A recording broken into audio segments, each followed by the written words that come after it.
Şimdi böyle ceketimi çantama koyacağım. Onu da aynı yere koydum. En sıradan içine koyduk. Peçete. Şimdi çantamız hazırlandı. Ama diğer kaç gün sonra da tekrar yapacağız. Burayı açılınca böyle şimdi halay çekelim size arkadaşlar. Size halay çekelim. Hele. Haydi.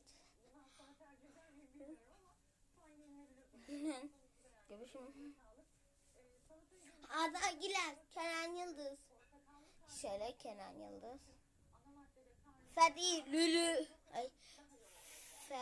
Lülü, Abdülkerim, Uğurcan, Kerem Aktürk, Okun Geçim, Melek, Ozenga, İsmail İnan, Elmalı, Yunus Soy.